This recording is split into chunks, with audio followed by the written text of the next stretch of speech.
Chapter 124. Joint Combat Practice 2:10. Adele Series, the next Saintess. Her name was known among the high priests of Sacred Dragon Temple. She was the talent to fill the vacancy left by the last Saintess, Elnir, after her death. Her fame was already so lofty that no one dared to lightly speak her name. The title of Saintess, showered with the blessing of the divine telos at the pinnacle of the holy city, was not bestowed upon just anyone. To qualify, one needed innate purity and grace, and an ability to accept the immense divine power and respond effortlessly to the sacred laws. Adele's power was so vast that rumors spread of her being the reincarnation of Lord Telos himself. Her wondrous ability to twist divine power and use it like her own mana stirred rumors that her sanctified magical arts might even surpass the realm of sacred magic. Her foresight, pulling the threads of time to gaze into the future, was considered an undeniable miracle, breaching the decrees of fate. Be it her long, honey-colored hair or her habit of strumming a lyre with a serene smile, Adele exuded dignity. Even in a blouse and skirt from her days scraping by in the slums, she radiated an indescribable holy aura. Yet, even she was not without flaw.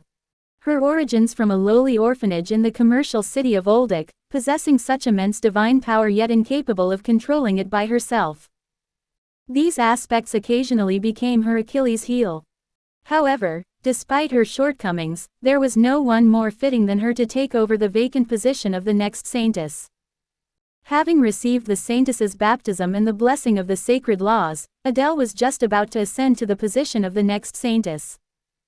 With the approval of the Holy Emperor and the archbishops, as well as the support of the bishops, only the final rite of the saint's stigma remained.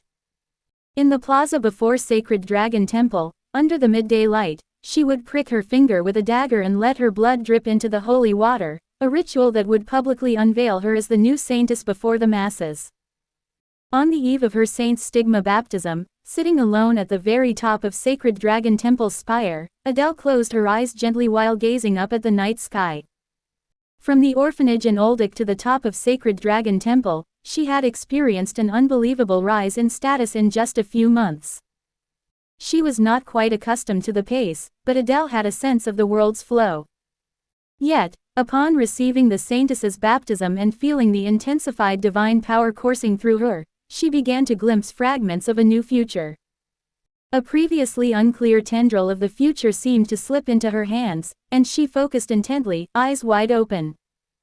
And in the night sky bloomed a vision of her own future, something she had not seen before. Bang! Clatter! The following morning, the archbishop's office doors swung open violently. A priest rushed in, urgently reporting to the archbishop, who scrunched his brow in perplexity upon hearing the news. Single quote, exclamation mark, single quote. Everything had been planned out. Once today's rite of the saint's stigma was performed, the emergence of a new saintess would be proclaimed, and the existence of the next saintess, known only among the clergy of Sacred Dragon Temple, would be revealed to the world. However, Adele Series, who had been designated as the next saintess, abandoned her position on the eve of her rise. After much commotion and several conflicts, Adele would not ascend to the position of the Saintess of Sacred Dragon Temple. Acknowledged for her immense divine power as a clergy member, she was appointed as the caretaker of the sacred flame atop the spire of Sacred Dragon Temple. Despite the prestige, it was a position with not much work to be done. In the end, the girl sat upon the peak of Sacred Dragon Temple, plucking her lyre and living as a leisurely poet. Thus, the position of the saintess remained vacant for a long while. The rumors of a new saintess slowly subsided, dismissed as mere talk. Only stories of a cheerful romanticist atop the pinnacle of Sacred Dragon Temple circulated among the lower clergy. 5 years passed since those events. It took this long for Clarice to be acclaimed as saintess, revered by all the believers in the holy city. Possessed of such enormous divine power that it seemed hogged God's love, she had remarkable adaptability to the sacred laws and a naturally sanctified charisma and appearance. Watching Clarice receiving the saint's stigma baptism on the plaza in front of Sacred Dragon Temple, Adele laid her lyre down beside her. In the high noon sky, a massive crowd of believers cheered in celebration of the birth of the new saintess. Looking down from heaven, would God see this scene the same way? Adele pondered this fleeting thought, watching Clarice with sad eyes. I didn't expect you to be so ostentatious, Senior Ed. Quote, the remark was tossed offhandedly. They were at the entrance to the Mexes Bridge in the carriage depot. Since most carriages passing through the bridge stopped here, it essentially served as a meeting point among tradespeople. As it was firmly within Elk Company's territory, when Lortel stepped into the depot, the employees all widened their eyes and bowed deeply. It's like, overnight, you'd think someone was under hypnosis. Quote, it's a long story, actually. Quote, Lortel and I consciously avoided looking behind us. There, at the entrance to the depot, was a window obstructing our view, and on the other side, Saintess Clarice was looking in with her moist, eager eyes stuck to the glass. Behind her were two knights looking awkward, and behind them were passers-by curiously peeking at why the once lofty and dignified Saintess was now in such a sorry state clinging to a window. Even after leaving Nail Hall together, Clarice clung to me incessantly, drawing the attention wherever we went. If I tried to distance myself or create some space, she would start sobbing and grab my arm, leaving me unable to do anything properly. Entering the carriage depot, gathering information was impossible without drawing undue attention, so we decided to leave the Saintess in the carriage, yet there she has stood, looking like a lost puppy through the window, thwarting everything. Lortel sighed deeply and quietly called the owner over to the counter. Bending his back like a scythe, the owner responded with caution, wary of upsetting Lortel's mood. Upon Lortel's enquiry, the owner wiped sweat from his forehead and retreated behind the counter. Returning to his seat, Lortel dragged me to the corner onto a waiting bench, sitting me down beside him. Sure, you said it was urgent, but did you have a good enough reason to abandon the last match of the joint combat practice and rush here? I had followed his lead, so now it was time for an explanation. I slouched and sighed, unsure of where to start, especially as I could see Clarice's frustrated face right outside the window just by glancing up. Considering the importance of the reason, I'm calculating how much to charge you. I always try to be cooperative with Senior Ed, you know that, but my services aren't cheap, as you are well aware. Quote, sure, I know. Quote, Lortel was smiling, but it was tinged with frustration. His visage seemed to consciously avoid looking out the window. You know your charm well, Senior. But I can't exactly grasp how the Saintess, who until yesterday was strutting through the faculty building with such elegance, changed overnight into someone clinging to you like a sunflower. Quote, that's because there was no other choice. Honestly, I don't get it either. Quote, time turns and turns, but not all memories persist. Thus, even I struggle to know where to begin explaining. One thing is certain, we don't have a lot of time. Quote, excuse me, soon enough, you'll find out. But let me give you a heads up for now. Quote, Lortel planned to negotiate with the information he now held. Seeing my apparent urgency, he probably estimated a high price can be demanded. It was an accurate judgment. However, I needed him to sit beside me rather than make an immediate demand. You were waiting for the last match at Nail Hall. But some time has passed since we left there to come here, so the joint combat practice will soon end. Quote, yeah, I suppose so. Then you'll know what's going on soon enough. Quote, know what exactly? I sat with my hands clasped together, quickly pouring out the explanation. Lortel, no matter what happens, you don't panic and you always assess situations with a rational mind. Quote, why such sudden flattery? It's just, at times like this your qualities shine the most. So whatever happens, don't panic, and just trust what I'm saying, okay? Lortel sat silently, looking at me. He probably expected an immediate request for the information in his hands, but instead, he gripped his hands tightly, sensing something was amiss. We can't just sit here. Let's go outside for a moment. Quote, let's go. No, for now it's better to stay inside the building. Quote, before Lortel could even respond, a roaring sound like thunder came from outside. Before we could fully grasp what was happening, A trembling as if the world was collapsing struck Akan Island. It all happened too fast. The people inside the storage fell over from the shaking, and the skies over Akan Island were shrouded with covering wings. Kong, Kong, quagagaga gak. The glass windows shattered, and documents from the tables were scattered in the lobby. Tables from the tavern where guests had been sitting, bookshelves crammed with books, they too collapsed. I had roughly heard Clarice's story. I wasn't sure how often, but at the end of the joint combat training, when the holy dragon Belbrook descended on Akan Island, with a single kick, half of the living quarters were laid to waste, the scales were fired, and a massacre ensued, such was the testimony. Kung, quagagaga gak. Lortel's pupils trembled minutely. In a flash, as I looked around, I grabbed Lortel's arm and quickly embraced him. What? Next to Lortel, we both rolled on the floor. What? Suddenly, pa ba ba ba back. Before Lortel could answer, hundreds of scale shards pierced through the walls of the storage building. Covering Lortel's body, I pressed down completely and rolled under a stone table. Haak, quagagaga gak. A blessing of the storm bloomed around me. A powerful wind blocked the attacking scales, but it couldn't block every single one. Blessing of the storm was a constant activation skill, but of course, it was feeble compared to when I had fully manifested Merelda. UHK. I couldn't easily gauge how powerful Belbrook's wide area attack would cover the academy. I thought it would be sufficient to block it, but Belbrook's scales continued to pierce my body at different intervals. Because I consciously hunched over, my vitals were mostly missed. Heat surged from the area near my shoulder and thigh, but it was not enough to stop me from moving. Eventually, I slowly stood up. Looking around at the nearby crowd, half were instantaneously deceased, the other half had suffered severe injuries and were rolling on the ground. Exclamations filled the storage lobby. I slowly turned my gaze to Lortel, who was under my arms. Drips of blood ran down his cheek. Fortunately, it wasn't Lortel's blood. Cough. Damn it. At least, the vitals were missed.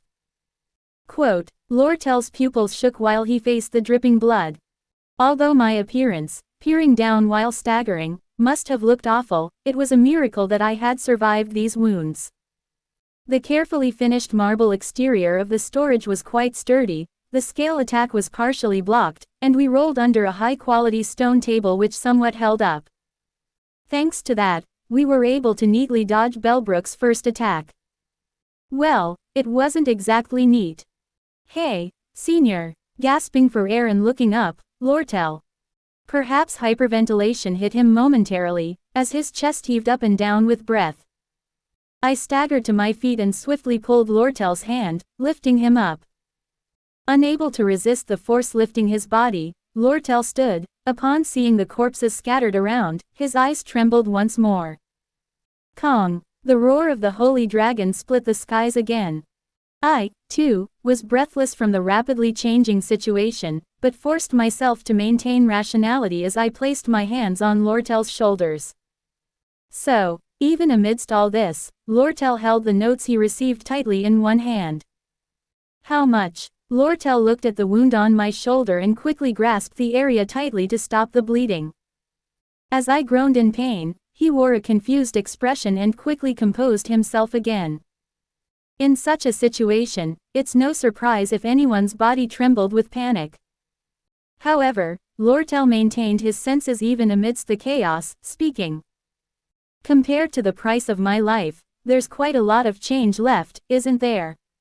His voice trembled slightly, but maintaining this level of rationality was already beyond human mental strength.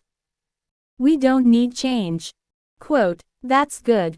It's quite the profitable deal, isn't it? Do we have time to explain everything? Unfortunately, we don't. As you can see. Quote, the shadow cast from the broken window belonged to Belbrook, the holy dragon that covered Akan Island. There was a sense of awe, beyond fear, in the sight of him looking down upon the academy, screaming horrifically. Lortel unfolded the blood-stained note and handed it to me. 13 pieces of eyewitness information. Most seem to come from magical goods merchants. It seems the emperor and archbishop used concealment formations and moved through secluded streets, leading a separate troop. Most of the other attendants headed directly to Tris Hall. The information was hastily gathered and incomplete, but they all point to one location. Quote, where? The cathedral inside the faculty building of the academy. The place prepared for the professors and students who are followers of the Telos Church. Quote, why would they need to hide their movements to get there? They must have done so for a reason. Quote, the Telos Church Cathedral within the academy was located at a corner of the faculty building. It was larger than expected because a considerable number of students and faculty were believers of Telos. It wasn't strange for the emperor and archbishop to visit the cathedral within the academy. However, sneaking in only with a separate troop was odd. Especially, heading to the cathedral right after arriving on Akan Island before any other schedule was certainly strange. Lortel, still clutching my wound, stared straight into my eyes, trying to suppress his trembling voice. Let's get out of here. Quote, Clarice was forcibly pulling the half-crushed door of the storage that wouldn't open. Looking around, already she was surrounded by those drenched in blood. Although she herself was safe thanks to the protection of the Holy Law, she couldn't save the two knights who tried to protect her. Ah, kook. Clarice, face seemed halfway between tears and desperation as she pulled at the door, but with her limited strength, it was a tough task. Just as she was about to try breaking it using her holy magic. Bang! The door smashed open from a strong burst of magic from the inside. Out came Lortel, supporting the injured Ed. Ed, Senior. No, not like this. Clarice gulped back her breath. Ed's death, which she had seen dozens of times, etched like a trauma, she shivered at the sight of him bleeding. Despite Clarice's reaction, Ed lifted his head to signal he was okay. But Clarice, unfazed, rushed to him and kept stroking his face. Senior Ed, Senior Ed. Clarice, oblivious to the rest, was purely focused on checking Ed's injuries, her eyes welling up.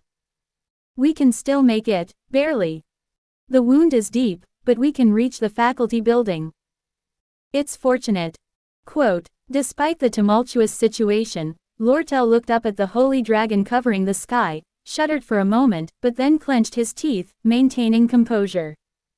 Despite saying one can remain rational in any situation, it was inevitable for the mind to be shaken when circumstances spun out so quickly. Release the horse's bridle. We need to ride it out of here.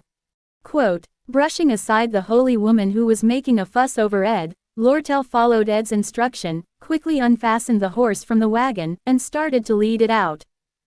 He grabbed the saddle from the carriage's cargo hold and swiftly fastened it on the horse's back with lightning speed. It's already tough with a saddle, but two people can barely ride. One of us will have to stay. Quote, Saint Clarice and I need to go. It's a long story, but... At those words, Lortel gave both Ed and Clarice a piercing look. Ed, holding the saddle tight, and Clarice, clinging to Ed with tears, next to the holy dragon poised to bring destruction from above. Despite the continuous confusing tumult, Lortel let out a sigh, using it to clear his thoughts. Hurry, Saint. Quote, oh, ah. Ed quickly grabbed the bridle and mounted, and then Lortel pushed Clarice up after him. The two of them made such a scene as they rode off. Like lovers eloping, Lortel couldn't help but feel a burning sensation inside. I'm sure Senior Ed has his reasons. The situation is flowing so urgently, we don't have time to spare, so I'll trust Senior Ed completely. Quote, suddenly, Lortel said so, clutching one side of the saddle. Thanks, Lortel. I'll definitely repay this debt later. Quote, no, you should pay it back now. Quote, Lortel put a foot on the saddle and yanked himself up, pulling Ed's upper body down from the horse.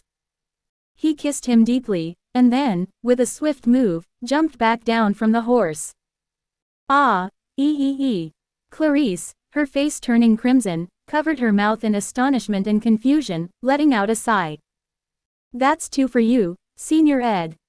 Quote, it was an instant act, almost like telling Clarice to take a good look. Well, I need to keep my insurance too. Quote, and then, with a sly smile, he looked at Clarice. Sainthood has its rules too. If you carelessly cling to something someone else has marked, things tend to get complicated. Quote, innocent Clarice didn't know how to retort and was left stammering. Ed, also taken aback, looked wide-eyed at Lortel, who gave him that sly smile again and slapped the horse's rump. Time was of the essence. Before he could say anything in response, the horse dashed off with a neigh. Watching the horse trot away, Lortel turned to look up at the sky. If I'm not confused, the era of calamity where the holy dragon wreaked havoc should have ended 300 years ago. The magnificence radiated from its enormous form. Staring at it, Lortel managed to smile. The one who laughs in the face of danger is the one who wins in the end. This time, too, he sincerely hoped that the proverb would hold true. If you want to have more videos like this, then like and subscribe to my channel and have a nice day or evening or night. I will see you soon.